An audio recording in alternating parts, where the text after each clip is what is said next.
Ny Tintotry fito amby folo amby roa arivo de sarinady nataon'ny tafika Malagasy ezahana ho atao isan-taona izy ity ary ao anatin'izany no hanehoana ny maha zava-dehibe ny fahaiza-manao ny tafika Malagasy amin'ny fotoana tokoa mantsy no hanehoana ireo fitaovam-piadiana izay aseho ny vahoaka zany rehefa tonga ny 4 jona fotoana izay anatanterahana ny matso lehibe eny amin'ny kianjaben'ny Mahamasina eny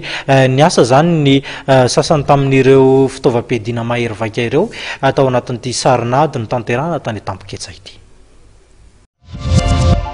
Maro ny fitaovana nampiasaina tamin'ny fanatontosany ny sarinady antsoina hoe Titotry tany Antampiketsiny. Ankoatr'izay dia mbola nisy ihany koa ny fandaniana samihafa nataon'ny tafika Malagasy. Ny eo amin'ny fitaovana moa zany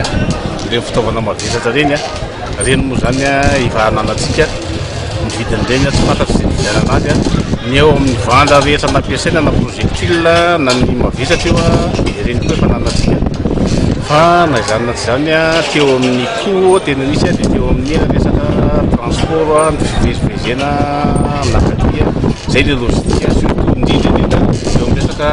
carburant. Marina fa hampandridra be no andraikitra no sahan'ny général Rakotonirina Théophile nandritra ny etsika izany zava-dehibe hoy izy ny fanatontosana fanazaran-tena toy izao ho an'ny miaramila rehetra maneran-tany ary tsy misy hafa amin'izany ireo miaramila malagasy.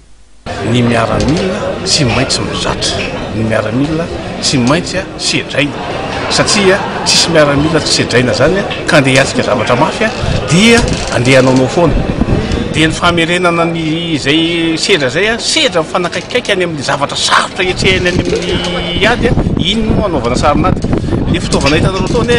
mialasiny fa miteny frantsay moa miteny anakoasy reny natao hoe matériel complexe matériel compliqué zany hoe mila fahaiza-manao averimberina mihitsy ny fiendreny fitaovana reny raha sanatsiny zany ohatra teo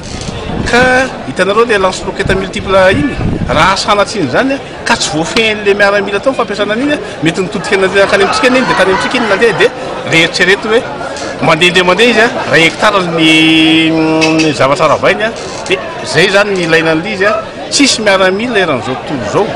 zay andeha any amin'ny ady ka tsy voaofana voasedra sedraina miverimberina mba ahafahany mandresy any amin'ny ady na ahafahany makavà olana raha ohatra ka tena sarotra be